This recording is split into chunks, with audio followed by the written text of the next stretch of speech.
It was my grandson Noah's 6th birthday, and the house was packed. Kids were tearing through the living room, shrieking with that pure, unadulterated laughter only children possess. Plastic wrapping crinkled underfoot as presents were unwrapped with frantic energy.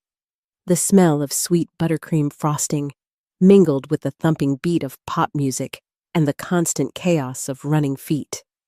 It was loud. It was messy. It was a party.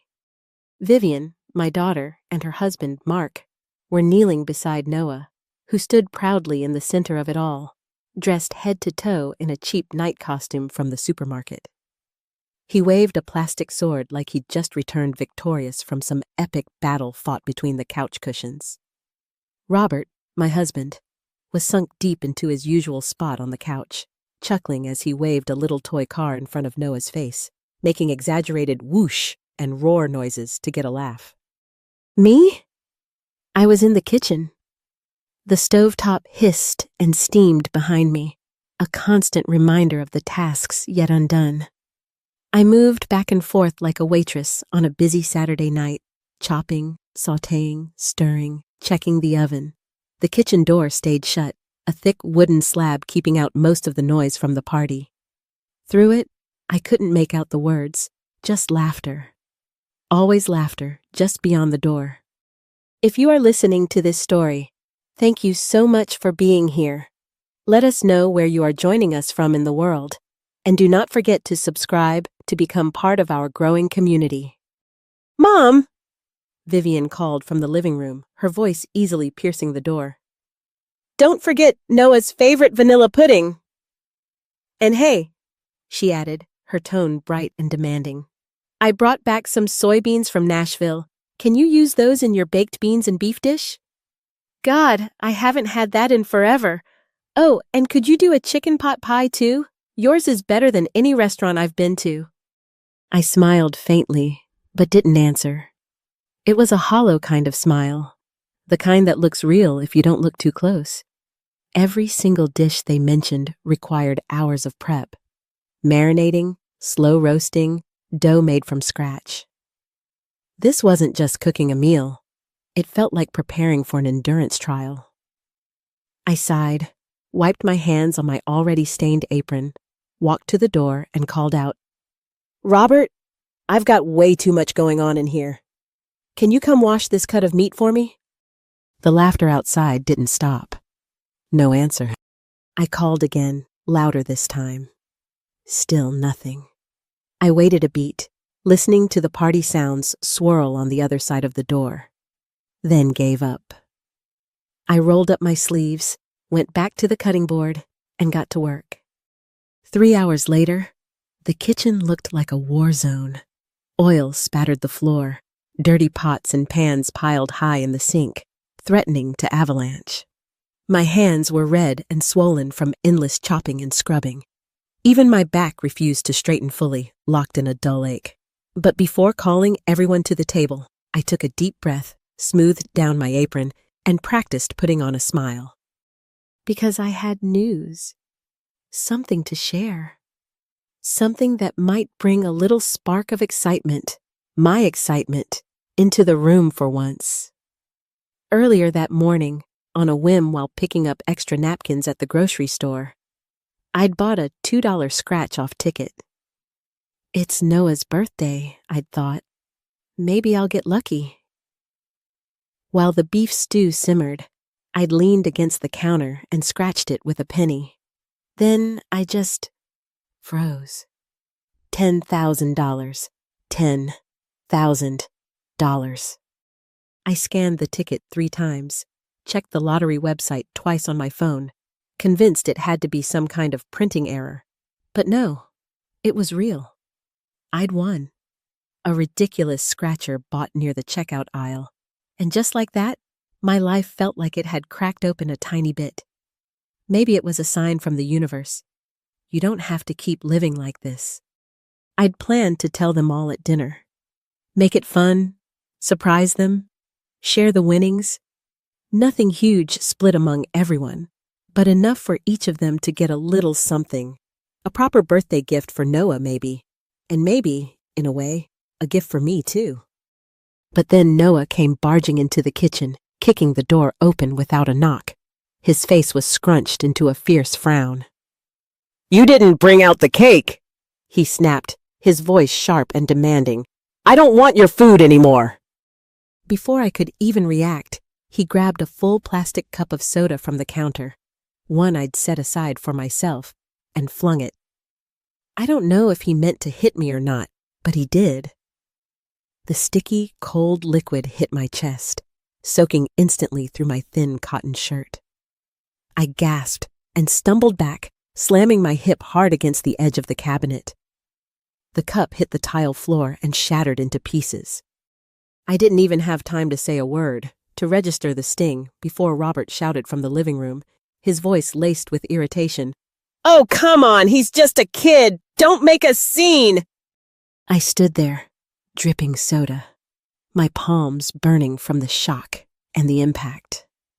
No one came in. No one even looked up from their cake or their phones. It was like I didn't exist, just a fixture in the kitchen they occasionally yelled requests at. And that's when it happened. That quiet flicker inside me, the one that kept hoping, kept trying, kept making excuses. It just died, like someone yanked the cord from an old lamp. No light, no warmth, no more pretending. I forced myself to swallow the sting in my chest, pulled my expression back into place, the familiar mask of weary calm, and carried out the last dish, the pot pie Vivian had requested. I was still debating whether now might be the right moment to share the lottery news, maybe salvage the evening, turn things around. But as I stepped out of the kitchen and approached the dining table, my feet suddenly froze. Sitting next to Robert, in the chair usually closest to him, was a woman, impeccably dressed, hair perfectly coiffed, a polite, almost serene smile on her lips. Her eyes scanned the table with the practiced ease of someone who'd been here many times before, as if she belonged. She turned her head, smiled directly at me, a soft, knowing smile, and said softly, "Hi, Charlotte." It took me a moment to place her face. Diana Harper. Back when Robert and I were still in high school, she was the girl, the one he adored from afar. He wrote her terrible love poems, sketched her face in the margins of his notebooks. He probably would have tried to etch her name into the yearbook if they'd let him. Eventually, she moved away, got married, and we all went our separate ways. I'd only just seen her husband's obituary posted on Facebook not long ago. And now, here she was, sitting at my dining table, close to my husband, close enough to look like she'd already taken my seat before I even knew it was up for grabs. Her arrival felt too fast, too seamless, so fast it felt like she'd been waiting just outside the door, counting down the minutes until I finally stepped aside for good. I opened my mouth to greet her, to try and keep things polite, but Robert cut in with a sharp glance my way, his tone impatient. "What took you so long? People are starving. What the hell were you doing in there?" The words hit me like another slap. Not a greeting, not a flicker of concern, just a reprimand. As if the last 3 hours I'd spent sweating over 8 different dishes were nothing more than a personal inconvenience to him. Then he turned to Diana, carefully placing a perfectly cooked short rib onto her plate, and smiled.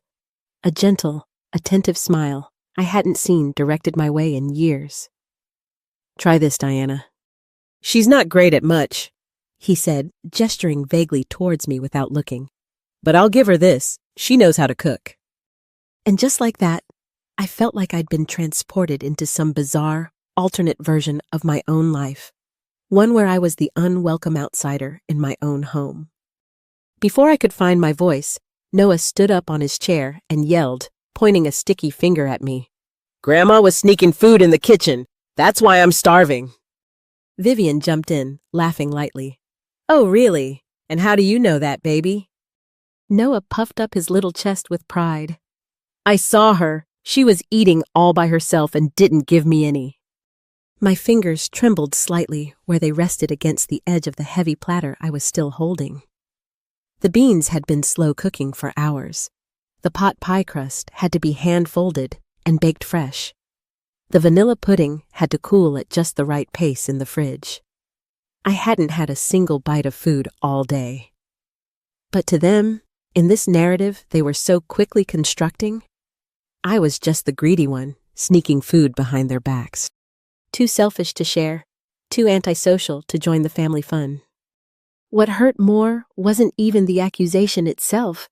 It was the lie. Noah was starting to lie to earn their laughter, to gain their approval.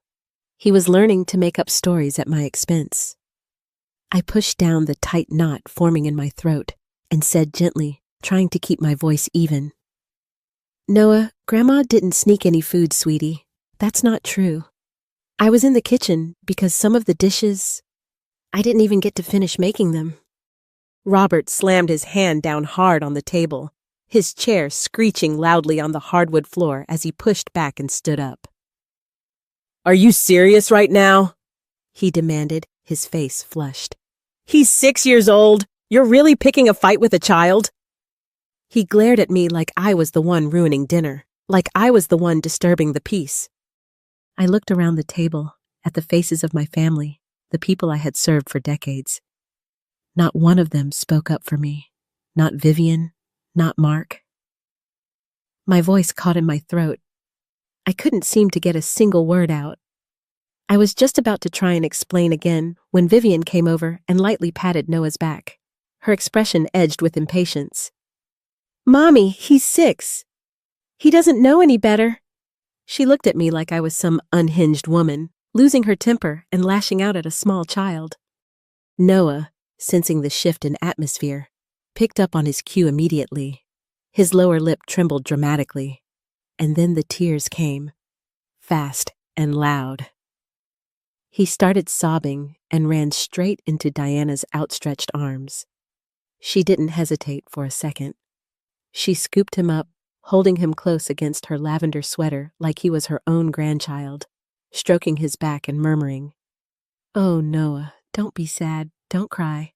Grandma Diana's right here." She said it so smoothly, so naturally, like this had always been her place, her role. I stood there, my fingernails digging hard into my palms, my shoulders locked so tight it felt like I'd frozen solid.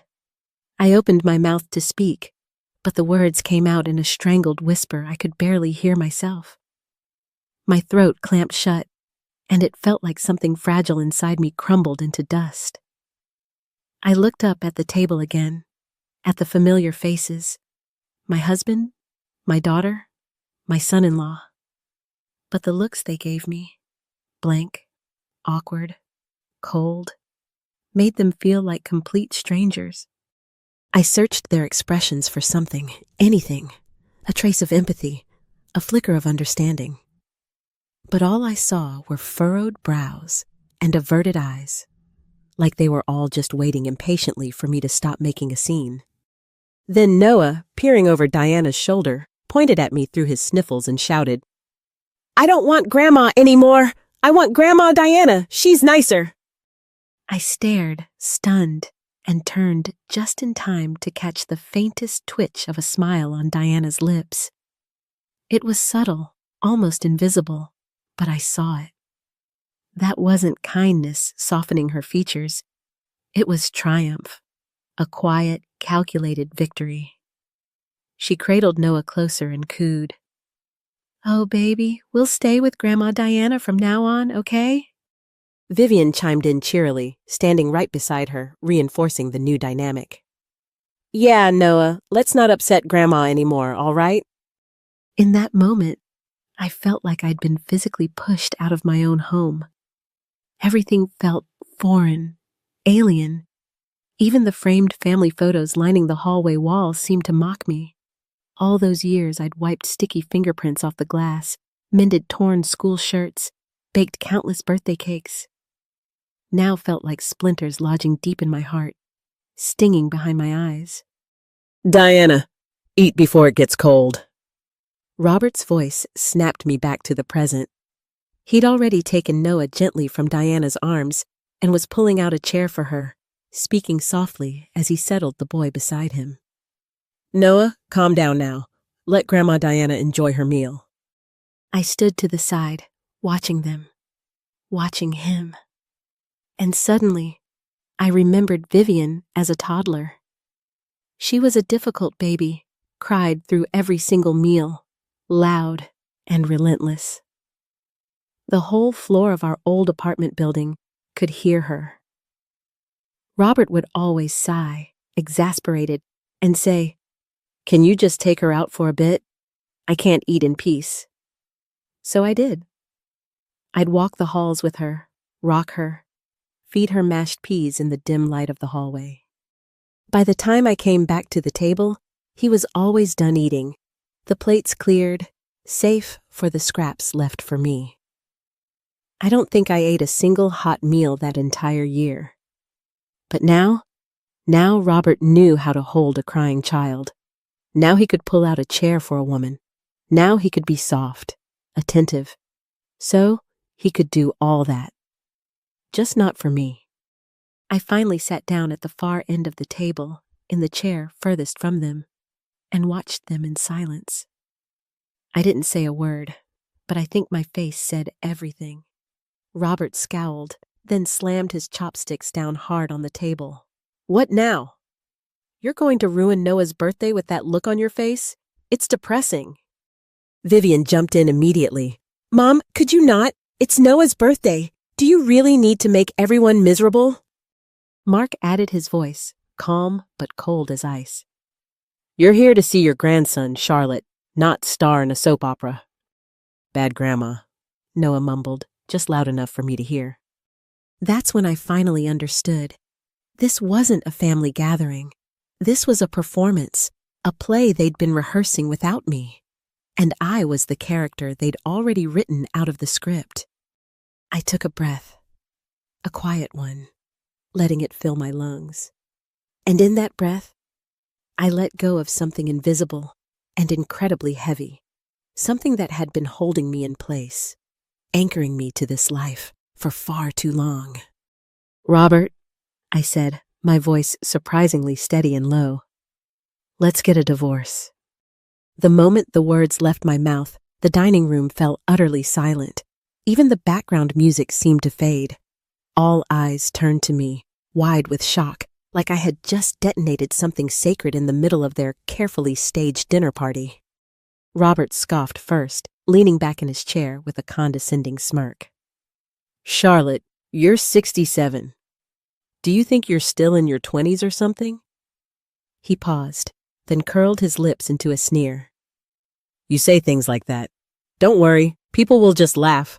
Who the hell even cares if you want a divorce at your age?" I turned to look at him, my gaze steady. His hand was resting casually on Diana's thigh, possessive, like it belonged there. He didn't even seem to notice I was watching. I took another deep breath and spoke calmly.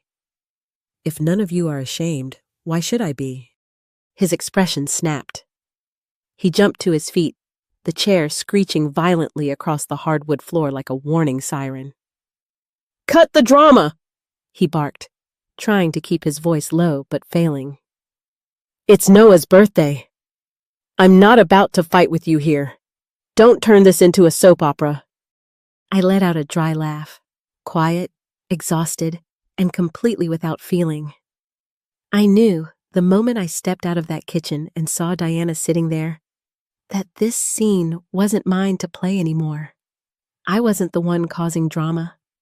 I was just the one who'd finally woken up.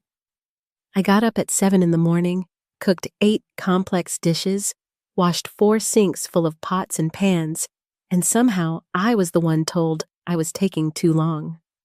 Noah lied about me sneaking food, and not a single person at that table stood up for me. This was never my home, not really.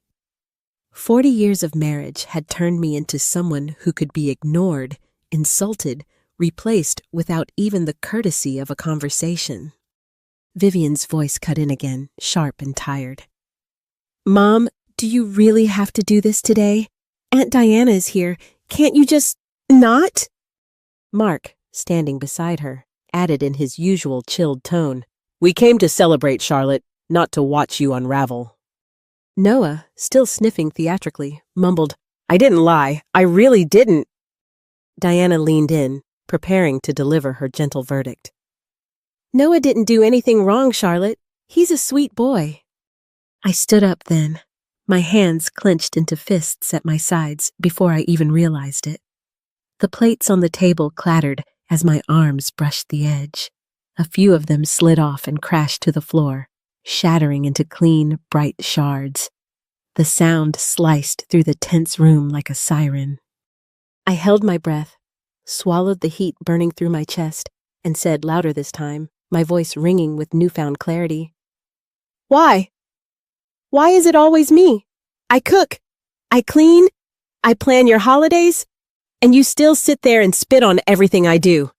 I haven't even eaten a bite today, so guess what? Neither will you. Noah's face went pale. He immediately dove back into Diana's protective embrace. Vivian and Mark stood frozen, staring at me like they were seeing a stranger, someone completely new. Maybe they were. Maybe I'd never let them see this part of me before. I was always the invisible one, the pleasant face, the woman who never said no, who absorbed everything without complaint. I turned to Robert, my voice steady and clear now. Listen carefully, Robert. I'm not joking. I'm done. I want a divorce. He stood motionless, jaw clenched so tight, his lips thinned into a white line. He ground his teeth, then growled, low in his throat. What the hell's wrong with you? You need to calm down. You just ruined the entire evening. Then he pointed a shaking finger at the broken dishes scattered on the floor. Clean that up. I didn't move. My spine straightened, feeling like a steel rod had replaced it. No, you all have hands and feet. Why should it always be me? From this moment on, I'm done. The tension in the room coiled tighter, like a wire stretched to its breaking point. I turned and walked toward the front door, my steps measured and deliberate. My fingers brushed the cool metal of the handle. Then I heard the rapid thudding of small feet behind me and a small, desperate voice cry out, Grandma, don't go! I turned on instinct. Noah was running toward me, a half-full mug of hot chocolate clutched in his small hands, the one Diana had handed him just moments earlier. He ran too fast, his foot caught on the edge of the area rug. The mug jolted violently in his hand, and the steaming brown liquid splashed forward, straight across my chest. The near scalding hot chocolate soaked through my clothes instantly, searing against my skin. I gasped, stumbling backward from the shock and pain, and slipped on the slick tile, landing hard on the floor near the front door. For 2 whole seconds, the room was utterly silent, frozen.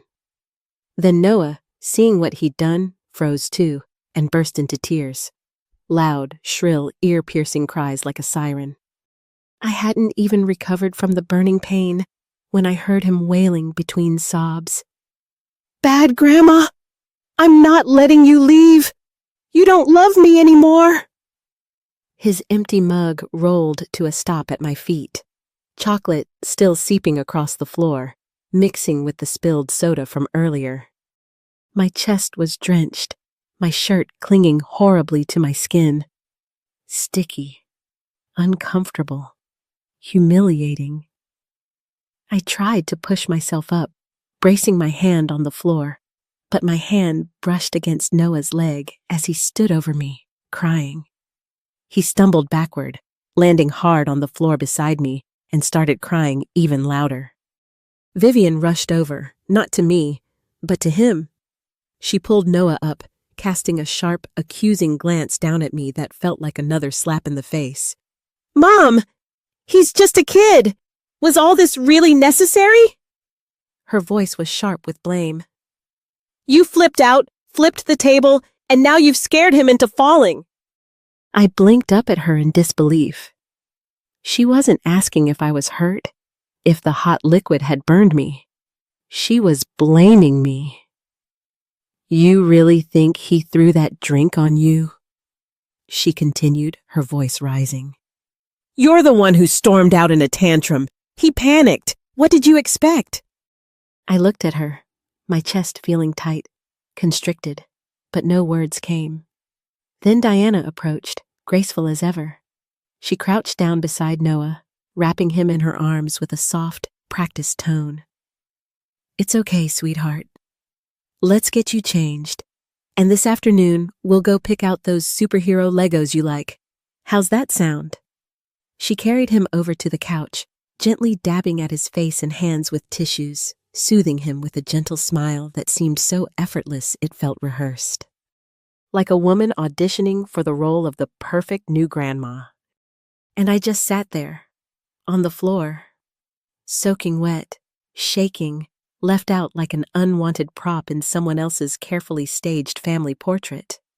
The pain wasn't just in my stinging skin anymore.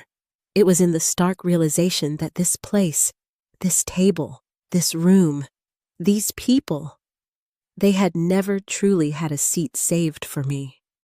If you're finding yourself relating to any part of Charlotte's struggle, know that you're not alone.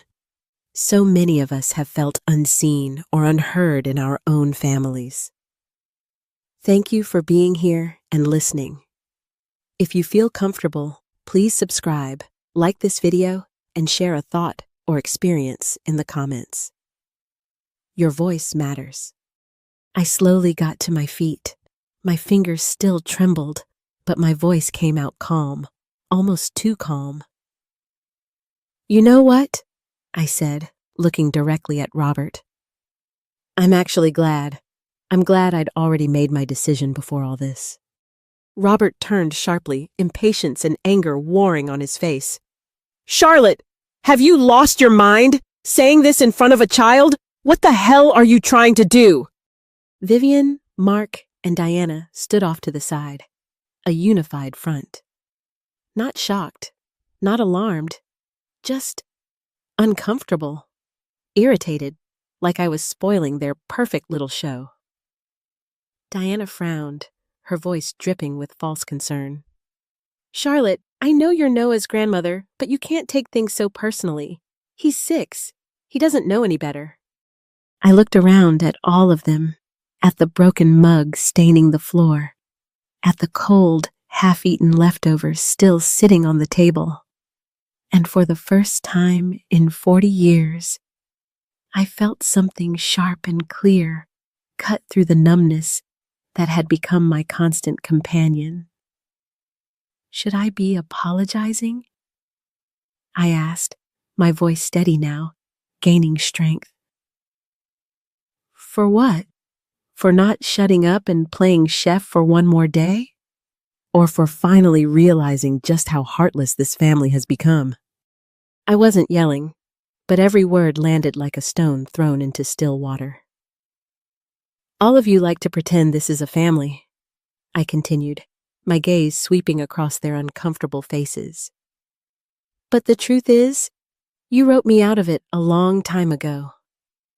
Then I looked Diana straight in the eye. Your husband's funeral was just days ago, Diana, and here you are, sitting at the head of my table, hugging my grandson like you were born to do it. If you're not embarrassed, then I'll be embarrassed for you. Her practiced smile finally faltered. She opened her mouth to respond, perhaps with more gentle admonishment, but Robert grabbed her arm protectively before she could speak. I didn't wait for their next move. I turned and walked toward the stairs leading up to the bedrooms. I'm going to change, I said, my voice as even as if I were announcing dinner. There's an Uber coming to pick me up soon. And as I climbed the steps, feeling their eyes burning into my back, I added without looking back, this house? You all enjoy it. I'm done. Robert's face darkened instantly, like something inside him had finally been set on fire. He shot to his feet again, and this time his wine glass slammed against the table with a sharp crack, sending a splash of red across the white tablecloth, blooming into a deep, angry stain. Who do you think you're humiliating? he hissed. His jaw clenched, his voice low and laced with a fury that felt ancient. You really dare talk to Diana like that? She's here for Noah's birthday, not to be your emotional punching bag. He started toward the stairs, toward me, one slow, deliberate step at a time, his eyes burning with the kind of rage that had been simmering under the surface for years, restrained, calculated, and now teetering dangerously at the edge. You're going to apologize to her, right, now. His hand lifted, slow, stiff, almost mechanical, like it didn't quite belong to him anymore, like it was deciding on its own whether to strike. But it never landed. Not because I flinched or cried out, because I didn't move at all.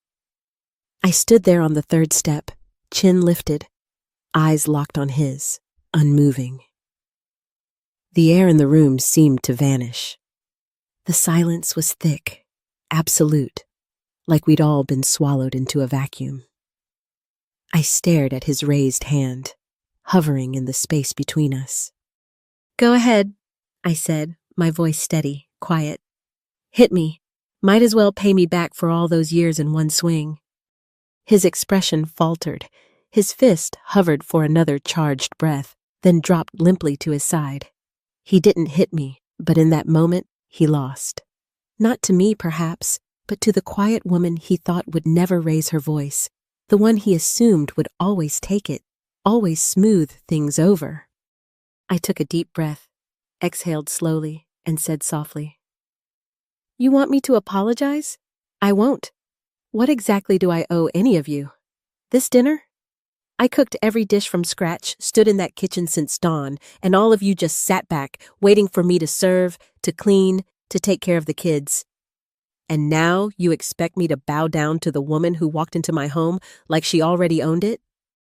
I swept my gaze across the room.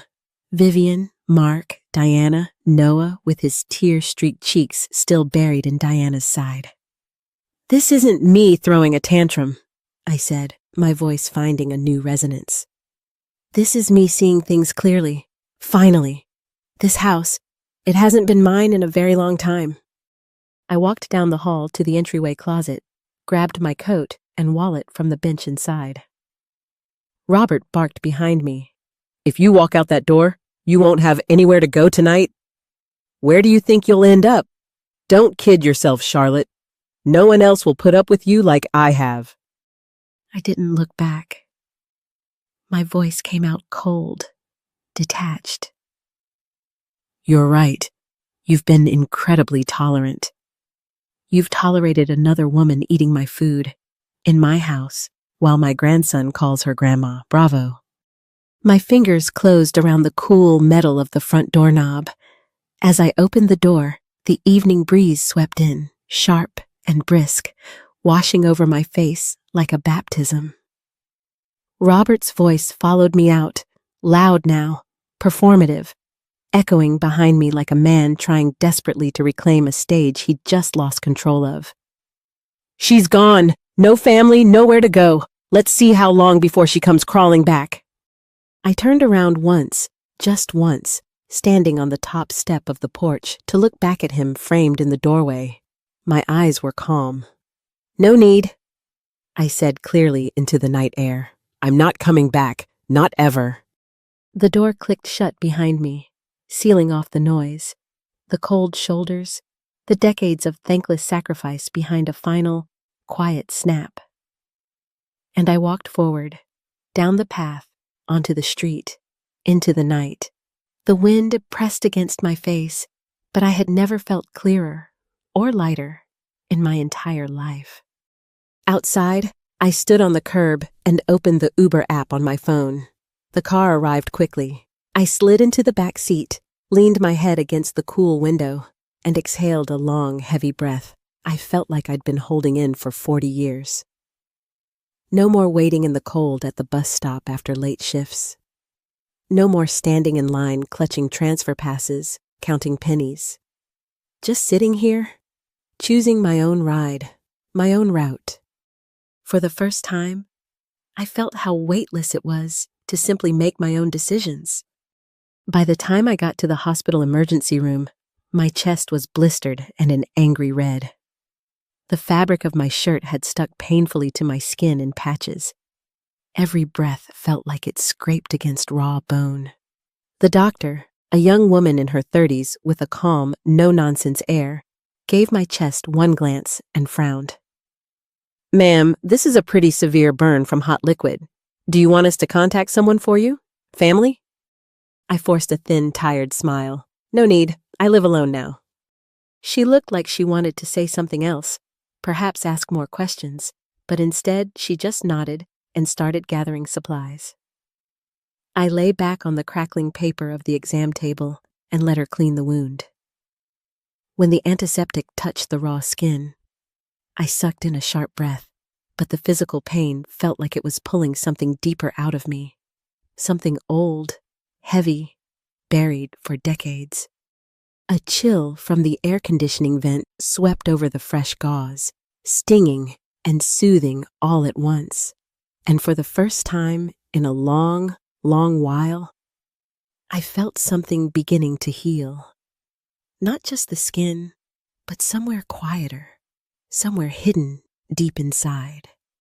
Half an hour later, I stepped out of the hospital into the amber dusk.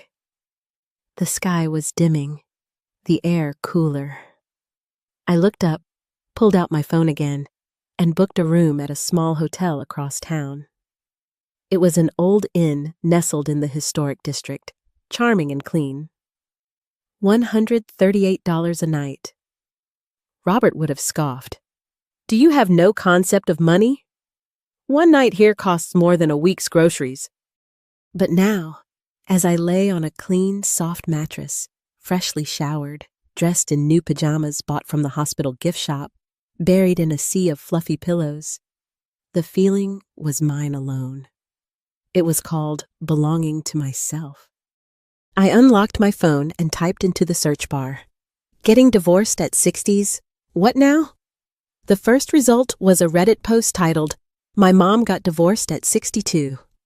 That's when her life really began. The comments flooded in, a chorus of encouragement from strangers.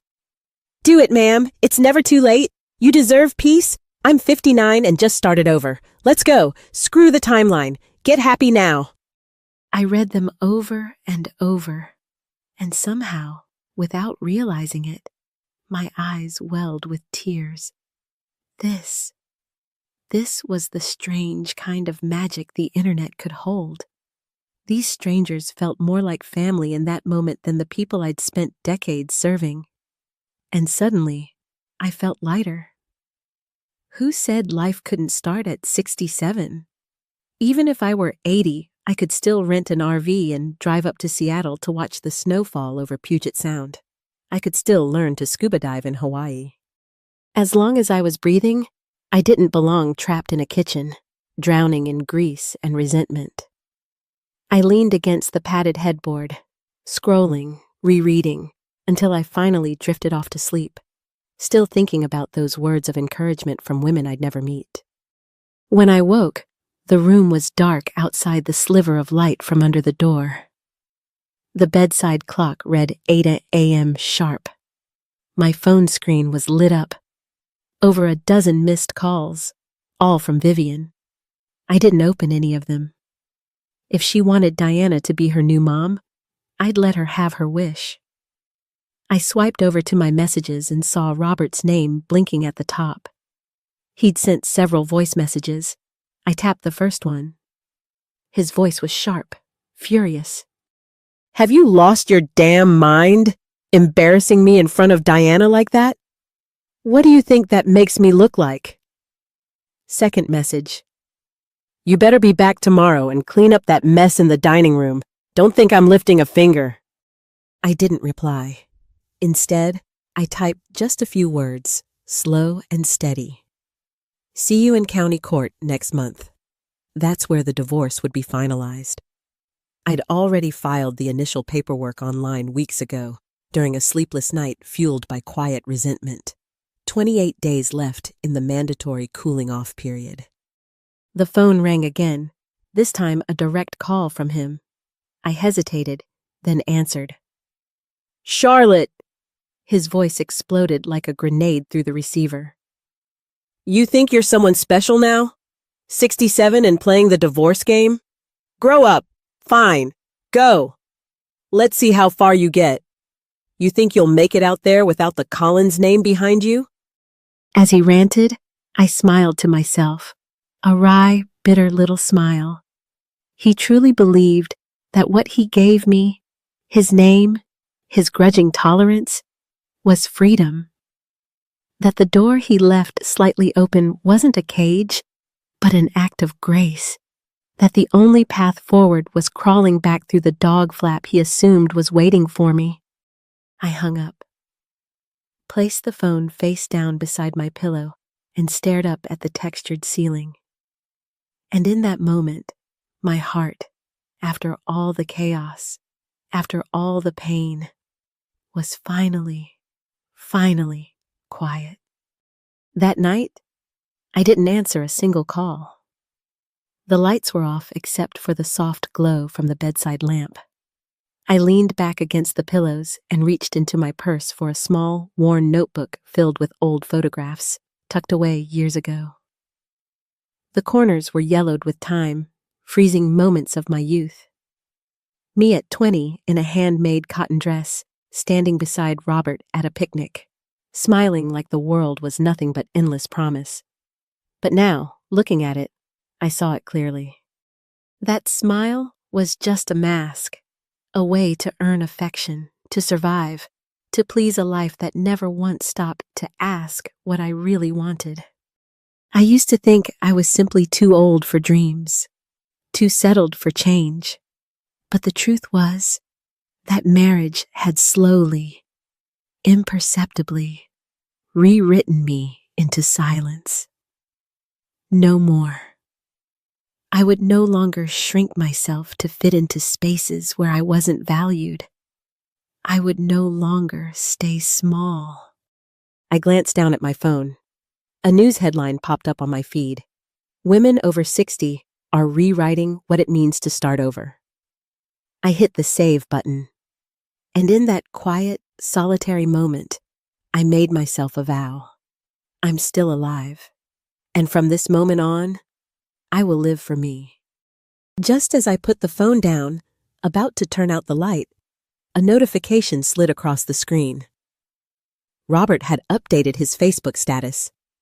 It was a photo. Diana, wearing one of his button-down shirts, sleeves rolled up, cleaning up the dining room floor at my house, the spot where the plates had shattered. She was bent slightly, smiling softly at the camera, looking for all the world like she belonged there, like the woman of the house. His caption read, "Some feelings never change." After all these years, I never thought I'd see her again. High school butterflies. 40 years later, they'd grown roots. Sometimes, life gives you a second chance when you least expect it. So this time, he didn't need me to know about it secretly. He needed the world to know. I let out a cold, hollow laugh. Then another notification popped up. Vivian, Instagram, same photo. Her caption, "Guess who just got a new bonus mom? Hashtag family vibes. Second chances." I actually laughed out loud this time. Family vibes? If that's the mom you want, Vivian, be my guest. The comment section was already on fire. Wait, what happened to his wife? OMG, is that Diana Harper from Franklin High? Robert always lands on his feet, legend. I locked my phone and set it down beside me. The scratch-off lottery ticket still lay tucked in my wallet. I reached over, pulled it out, and dialed the Oregon lottery confirmation line again, just to hear it. A cheerful, automated voice came through the speaker. Winning numbers confirmed. Claim period valid for 67 more days. I exhaled, long and slow. I really had planned to share it. A contribution to a college fund for Noah. Maybe help Vivian with a down payment. Perhaps set aside something practical for our retirement. But no, not a single cent. They gave me no kindness. I owed them no generosity. The next day, I found a small apartment online, a little outside the downtown core, tucked into a quiet residential street lined with maple trees.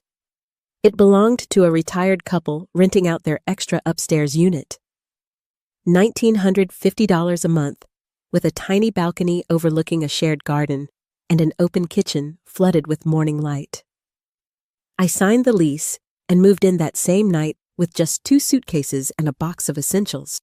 It wasn't large, but as I sat on the second-hand couch I'd bought, watching the evening sky fade from bruised purple to soft orange, I realized no one here would lecture me. No one would raise their voice. No one would make me feel invisible. For the first time, everything here had my name on it.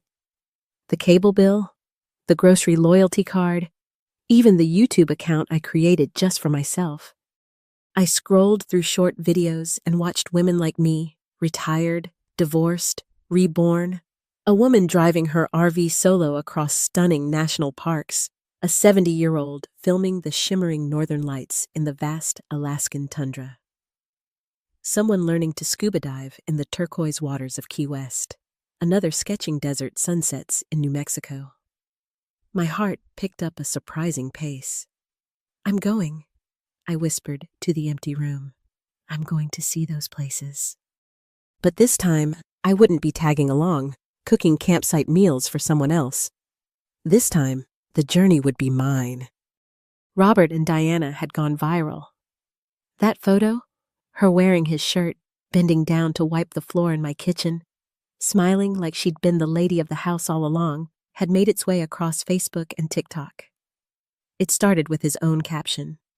"Some feelings never fade. After all these years, I thought I'd lost her forever." Within hours, it was reposted in the Second Chances at Love Facebook group for seniors. Then came the cheesy love story channels, editing slow-motion clips of them over soft piano music. Likes and comments flooded in like a tidal wave. "True love wins. Always. She looks amazing. Is she really 67? My mom's their age and still waiting on her love story. This gives me hope." He found his forever person, just late. I sat on the edge of the small couch in my rental apartment, staring blankly at my phone. Each well-meaning blessing, each heart emoji, felt like a tiny knife twisting into the same bruised place over and over. A silent chorus telling me, "You were never the main character. Not then, not now." I got up and walked to the small bathroom mirror. The woman staring back had lines etched around her eyes and silver streaks woven through her hair. But I didn't flinch. She didn't look broken. She looked tired, yes, but not unfamiliar. This wasn't the face of a failed wife. It was the face of someone who held up a family, single-handedly sometimes, for 40 years and got discarded like worn-out furniture. A few messages popped up from Vivian. "Mom, if you don't come back soon, Diana's going to steal Dad for real. Noah loves her already." She'd even sent a laughing meme with Diana's face superimposed on a queen chess piece. I didn't laugh. It felt less like a joke and more like a final warning. "The winner's already on stage. You just didn't see the game." I didn't reply. For years, whenever I'd timidly brought up the idea of separation, they'd always said, "Just wait. For the kids." So I waited, half a lifetime. Now that I finally asked for the divorce I should have demanded decades ago, they said, "At your age, you'll embarrass yourself." Of course, they were never afraid I'd be unhappy. They were just afraid I'd stop sacrificing myself for them. I sat back down on the sofa and opened my laptop. In the search bar, I typed, "Starting over at 67 as a woman, finding yourself after divorce, rebuilding family when the old one breaks you." The screen filled with article after article. She left at 70 and never looked back. I got divorced after retirement. Best decision of my life. How I found purpose after he moved on. I clicked each one. I read slowly, and I hit save on every single one. As I scrolled, something began to rise inside me. A voice, a small one at first, but clear. Maybe I have something to say too. Maybe it's time I told my side of the story. The part that was never posted, never hashtagged, the part that belonged only to me. Robert and Diana were officially famous, at least locally. That photo of Diana in his shirt, wiping down my kitchen floor like she'd always belonged there, was only the beginning. A local TV station invited them onto a morning talk show called Still Got It, a feel-good segment that spotlighted late-in-life romances. Every episode featured silver-haired couples finding love again when they least expected it. I turned on the TV the night it aired, morbidly curious, and caught it right as it began. Robert was in a sharp navy blue suit, his hair slicked back with styling gel, a touch of foundation softening the creases around his eyes. Beside him, Diana wore a soft lavender sweater set and pearl earrings, her expression gentle, her smile composed, like she'd spent her whole life rehearsing for this very moment. The host beamed. Tonight's guests are a very special couple, childhood sweethearts who lost each other for 50 years and found each other again at 67. Robert looked directly into the camera and smiled that tired, romantic smile of a man who'd endured much hardship before finally finding peace. Diana and I were classmates back in middle school, he began, his voice smooth. I had a crush on her back then, but I was shy and my family was strict, so I never said a word. She had this floral dress. I still remember it like it was yesterday. He turned to her, taking her hand delicately. She was braver than me. She found me again. She made this happen. The host's eyes glistened. So you were never married in all the years in between? Robert hesitated, then gave a sheepish little laugh, the kind soaked in false humility. I was, actually. It was more of an arrangement, something my parents pushed for. We got by, raised a family, but honestly, if it hadn't been for the kids, I probably would have left a long time ago. My chest tightened, constricting my breath. Just like that. Decades of shared life, meals, childbirth, bills, arguments, school plays, wiping Noah's sticky mouth, all erased in one lazy, dismissive sentence. I was no longer a person, not even his wife of 40 years, just a plot device, the cold, unwanted placeholder wife in his second chance fairy tale. Within 24 hours, the TV segment exploded online. TikTok edits hit the trending page with titles like, They found each other again after 55 years. My heart can't take it. She's 67, and I'd still marry her. Wow, this is what love looks like when you nurture it like a garden. But before I even had time to process the broadcast, my phone wouldn't stop buzzing with notifications. Turns out, I had gone viral too. Not for speaking out, not for being the silenced woman behind the smiling man, but because someone, maybe one of Robert's new fans, had dug up an old security tape. Me arguing heatedly with a cashier over a mispriced item at a grocery store years ago. They edited it into a compilation on TikTok and YouTube Shorts. The title read, Meet Robert's First Wife, the Grocery Store Karen. The footage was distorted, pixelated. My voice came out high and clipped from the poor audio compression. My face was red with frustration, frozen mid-sentence in an unflattering grimace. The captions were brutal. Now this explains the divorce. Robert said they were just cohabiting. I see what he meant. She's got more rage than my mom on tax day. No one asked why a 60-something woman might be arguing vehemently over a few dollars. No one wondered if she had perhaps spent her entire life budgeting down to the penny for a family that never noticed or appreciated the effort. And Robert? He launched his own video channel, called At Our Golden Years. In his first clip, he wore an apron while calmly stirring soup on my old stove. Diana stood beside him, elegantly slicing vegetables. They played soft jazz in the background. The video was titled, "Lunch with Your Favorite Silver-Haired Couple." The kitchen was mine, my countertops, my pots, my recipe for bean stew simmering on the burner. The comments were a relentless stream of worship. "She's so gentle." "You can tell she loves him. Grandpa is aging like fine wine. 67? Are you kidding? I'm crying. True love gets a second shot." A few dissenting voices slipped through. Didn't he have a wife? Kids? Wasn't she raising their grandkid just before they split? But those were quickly buried under a wave of pastel heart emojis and haha couple goals. I sat at my rented apartment's small dining table, watching their video for the third time. I didn't cry, but I felt scorched, like someone had poured boiling water across my chest all over again. They were turning love into calculated lighting, filters, and background music. And I didn't even get a name. Just her. That vague, unpleasant shadow he used to live with. I opened my phone and pulled up the photo I took at the hospital.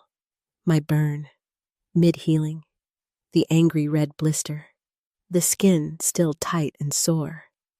I had never intended to expose anything, to fight back in this public way. But now I understood. If I didn't tell my story, my truth, they would keep rewriting it without me, erasing me completely. I had no ring light, no theme music, no slick editing, but I had the truth. I opened my laptop, dragged the burn photo into a new folder labeled simply Assets.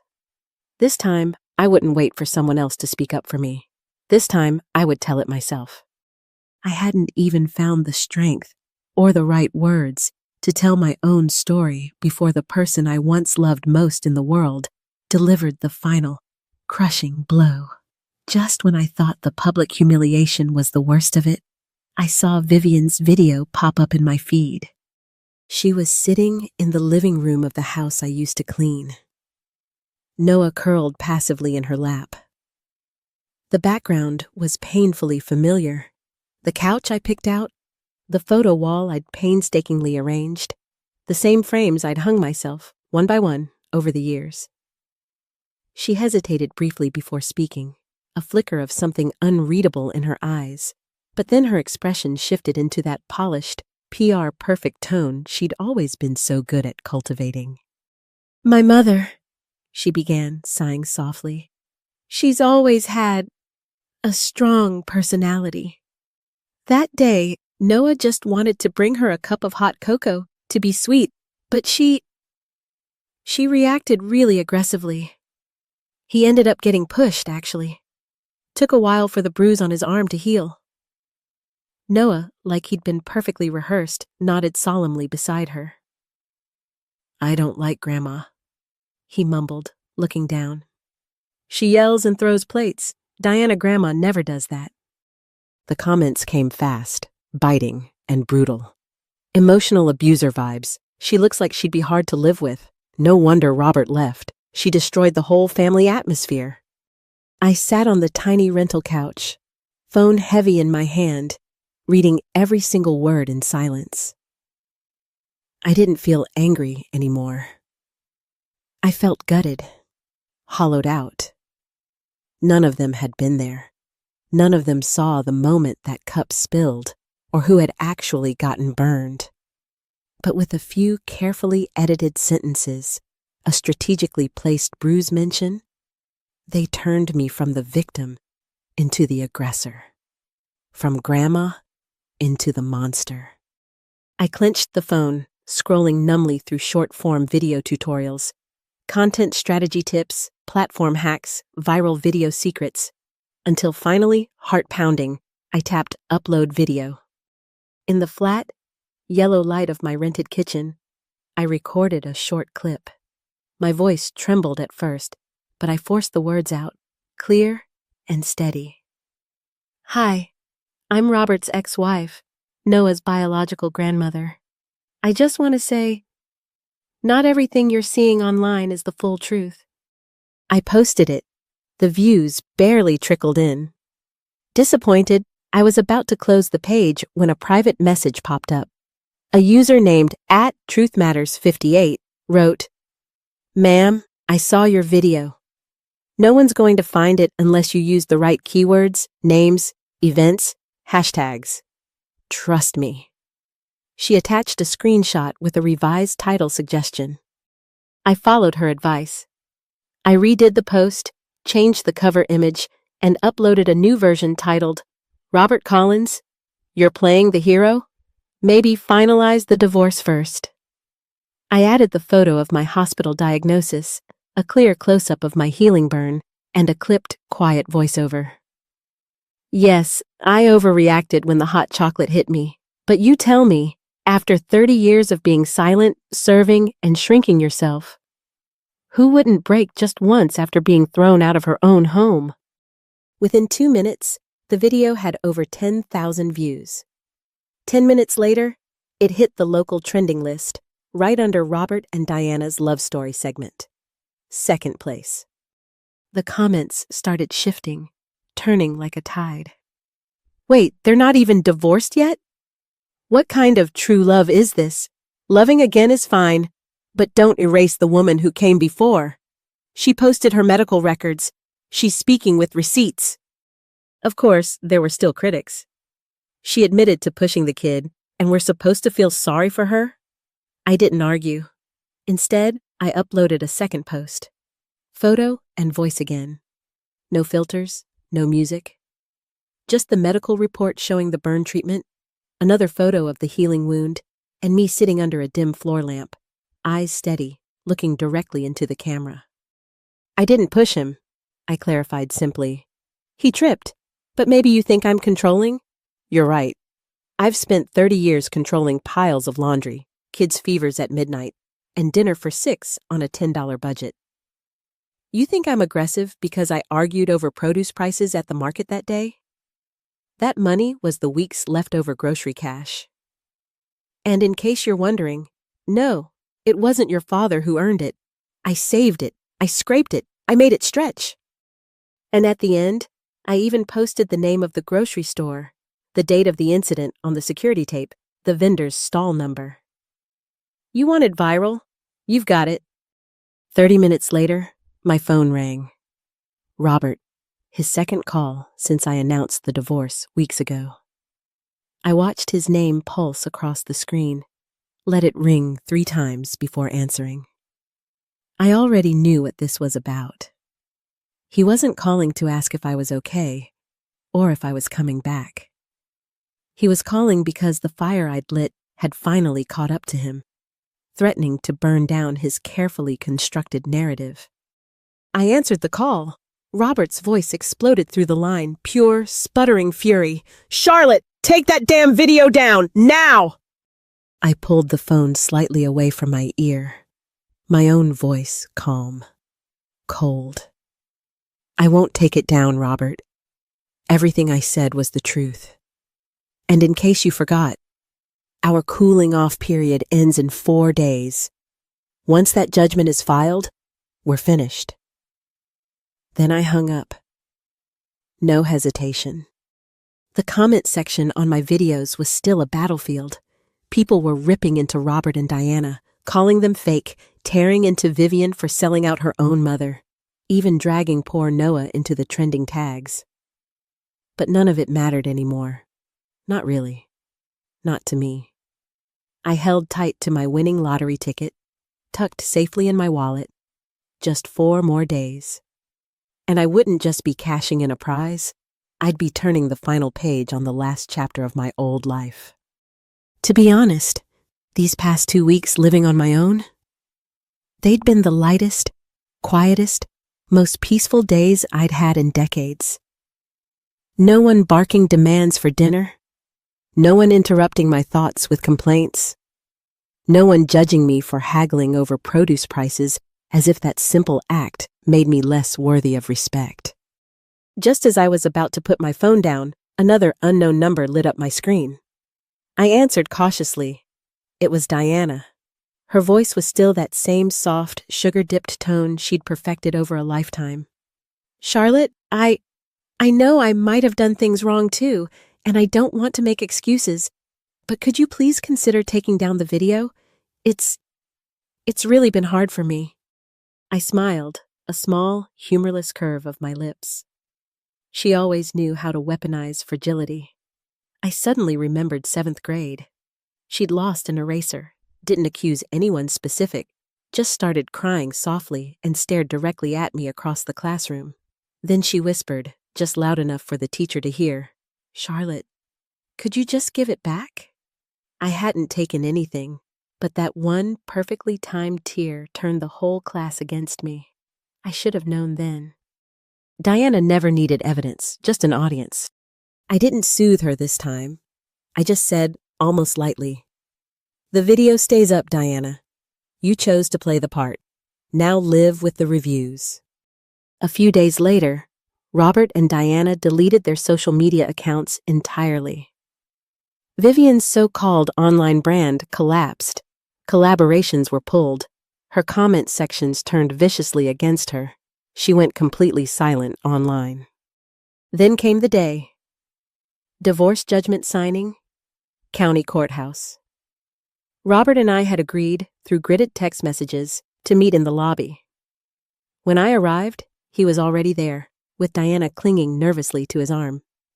He looked me up and down, scoffed, and said with a sneer, "You really think life gets better without me? Let me tell you, if you ever come crawling back, you're not getting in." I simply raised my hand and cut him off. "Relax, Robert. I don't recycle." The clerk called our names. We walked into the sterile office, signed the final papers under the watchful eye of the court staff. The clerk looked up, stamped the documents with finality, and said briskly, "A formal decree will be mailed to both of you next week. Once you receive it, your civil status will be officially updated." I nodded, the invisible thread that had pulled me taut through 40 years of holding everything and everyone together. Finally, it snapped. As I stepped out of the office, I caught sight of Diana and Robert standing off to the side near the elevators. She whispered nervously to him, "How soon will we get the paperwork? Should we schedule our marriage license appointment?" Robert gave her hand a gentle, reassuring pat. "Soon, soon. Just a little longer, babe. Then it'll all be official." As he spoke, he turned his head slightly and looked back, just to make sure I was listening. I was. And I smiled, still hot off the divorce ink, and already setting the stage for their next act. So eager, so proud. I stopped by the exit doors and casually tossed out over my shoulder, "No rush. Just hang in there. You'll get my old job soon enough." Her face went pale. Robert didn't look quite so smug anymore. Diana opened her mouth like she wanted to fire back, but said nothing. Maybe it was the public setting. Maybe she just didn't expect me to be so calm, so dismissive. Robert muttered under his breath, loud enough for me to hear, "Ignore her. She's always been dramatic. I hate people who turn life into a show." I rolled my eyes and walked away, pushing through the heavy glass doors into the bright sunlight. All that was left in my mind was one single, clear thought. Men, no matter the age, really are the most self-absorbed creatures on the planet. And truth be told, not a single one of them is all that special. You're not special. I'd picked up that phrase online somewhere. I still had so much more to learn, so much more life waiting to be lived. As I walked out of the courthouse, I opened my phone. The top comment on one of my latest videos caught my eye. "She's starting over at this age? I admire the hell out of her." I smiled, just a little, a genuine smile this time, and whispered to myself, "So do I." The morning after I received my official divorce decree in the mail, I booked a train ticket and headed straight to the Oregon Lottery headquarters in Portland. I sat by the window on the Amtrak, watching the green landscape rush by. Bridges, rivers, small towns flickering past like a celebration stage set just for me. For the first time, I felt it deep in my bones. The world really was bigger than kitchens and laundry rooms and thankless holiday dinners. The Portland sky was a shade of clear, crisp blue I hadn't noticed in years. The buildings seemed taller, the sidewalks cleaner, the people moved with a brisk sense of purpose. I instinctively touched my hair, suddenly self-conscious about how small town I must look. Then I smiled to myself, because now, finally, I had the means and the freedom to catch up. At the claim center, I signed the check, sat through a tax briefing, and even agreed to a brief local TV interview they requested for winners. In front of the camera, wearing the new wool coat I'd treated myself to, I spoke with a calm I felt I'd earned the hard way. "I'd like to donate a portion of the winnings," I announced, looking steadily at the reporter, "to a local women's shelter. There are still so many women in this city, and everywhere, who feel trapped, like I once did. I want them to know there is a way out." Right then and there, I wrote a check for $100,000 to the Safe Haven Women's Network. After the segment aired, people flooded my new, sparsely populated social media account. "This woman is the real winner. Divorced, won the lottery, and turned around and gave back. Icon! This is what female empowerment really looks like. Please, I beg you, start a podcast. I will kneel to hear your marriage story. Good luck vibes, Grandma. Please drop your hair color and coat links." And they were right. I had so much more left to do. First up, new hair. I booked an appointment at a chic downtown salon. My stylist, Nora, was a silver-haired Latina woman, probably in her late 50s, with an infectious laugh and a bold red manicure. She ran her fingers expertly through my salt and pepper roots and asked, "So, are you ready for something new, honey?"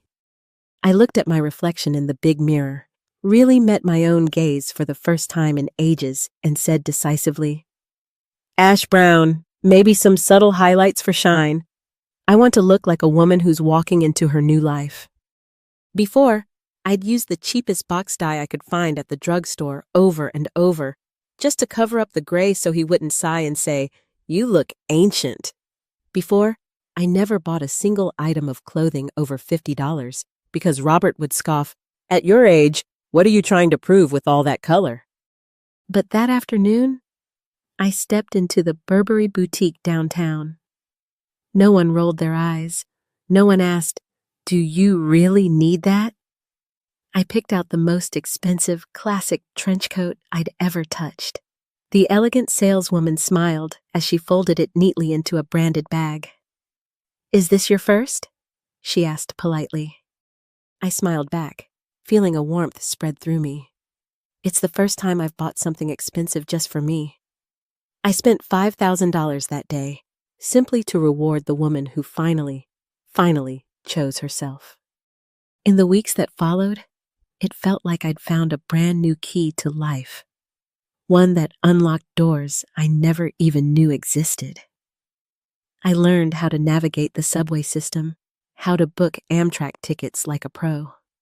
Before my first solo flight, I obsessively Googled airport terminal maps, terrified I'd stand in the wrong line, board the wrong plane, or somehow slow everyone else down with my uncertainty. But of course, I was overthinking it. At the gate, a young airline employee looked up from scanning my boarding pass, her eyes lighting with recognition. "Ma'am, I saw your story online. Oh my gosh! I hope you're really living your best life now." I smiled, warm and steady. For the first time, I realized every step I took now, this was my storyline. I went to places I used to only see on television travel shows. The geothermal hot springs of Yellowstone shimmered with colors like spilled paint scattered across the earth. The northern lights in Alaska weren't just a filter on someone else's photo. They were real, vast, humbling curtains of light dancing across the impossibly dark sky. And the ocean breeze in Key West. when it hit my face as I stood on the pier watching the sunset. I finally understood. 67 wasn't late. It was perfect timing. I started an Instagram account, just for fun, to share photos from the road. Under each picture of a mountain range or a quirky roadside diner, I wrote a simple caption, reclaiming my joy frame by frame. After my travels, I bought a cozy 2-bedroom house in Willow Creek, a quiet lakeside town where the air smelled like pine trees and the evening light danced across the calm water. The kitchen window framed every sunset perfectly. The small balcony bloomed with pots of fragrant lavender. I adopted a scruffy gray and white stray cat from the local shelter, named him Charlie. Charlie didn't beg for affection. He spent most of the day lounging behind the curtains, chasing dust motes and sunbeams. But every night, like clockwork, he curled up on the rug by my bedroom door, guarding my sleep. Like he somehow knew some hearts go too long without a safe home and need something small and warm to stand watch. I signed up as a community volunteer, grocery runs for elderly neighbors, hospital visits to read to patients, baking pies for town events. At first, people called me the new lady, Charlotte. But soon, I just became our Charlotte. For the first time, I understood what it felt like to be needed, not used. I love these days, quiet, simple, clean, like freshly washed linen hung out to dry in the sun, days that didn't leave stains. Then, inevitably, the calls from Vivian started coming. At first, her tone was sugar-coated, falsely sweet. "Mom, why didn't you tell us you won the lottery and that donation? You could have bought a house here in the city with that." I replied coolly, sipping my afternoon tea. "Oh, really?" Then she hesitated. In the background, I heard Noah's small voice, clearly prompted. "Grandma, I miss you. When are you coming home?" I chuckled softly. "You've got a new grandma now, don't you, sweetie? You shouldn't mix them up." There was a long, charged pause on the line. Then Vivian snatched the phone back, irritation bleeding into her voice. "Mom, you're 67. You shouldn't be playing these social media games. That money should be for Noah and for your security when you're older." I rolled my eyes. My afternoon peace felt suddenly disrupted.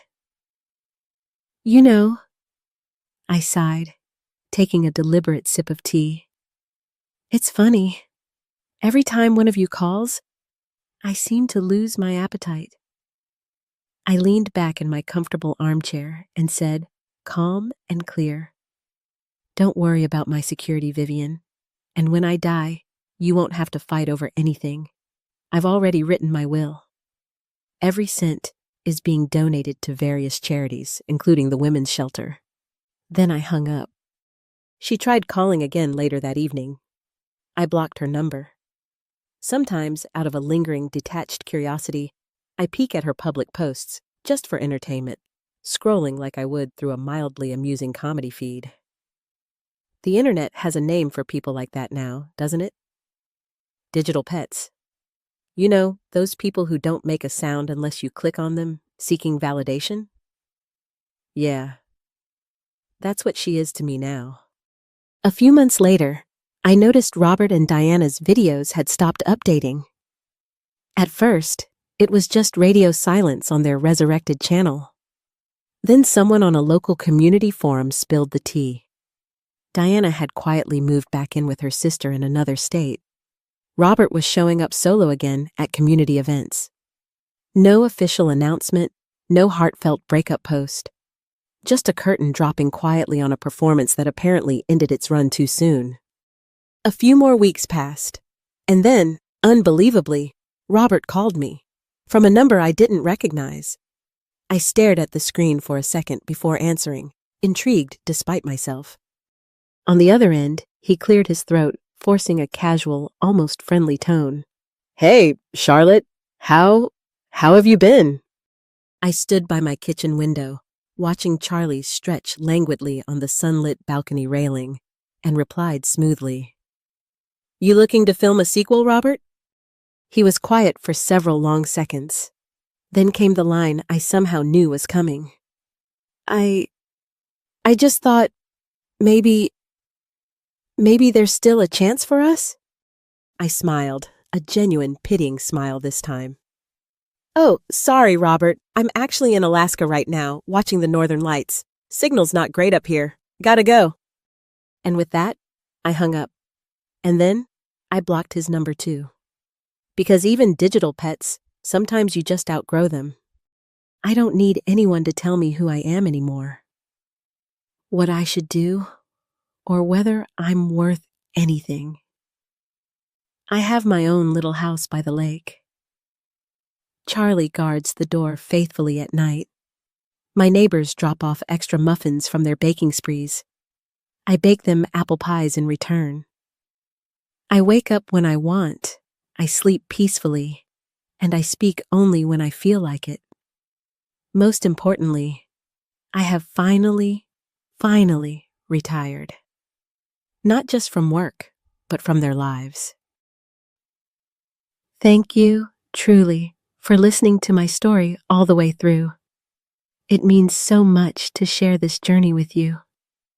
If Charlotte's story touched you, or if you've ever had to rediscover your own strength, please show your support by liking this video and subscribing to the channel. I'd be honored to have you here for more stories. And please, leave a comment below, share your thoughts, or just say hello. Your presence makes this space special. Click here to watch the next video, and I hope to connect with you again very soon. Goodbye for now.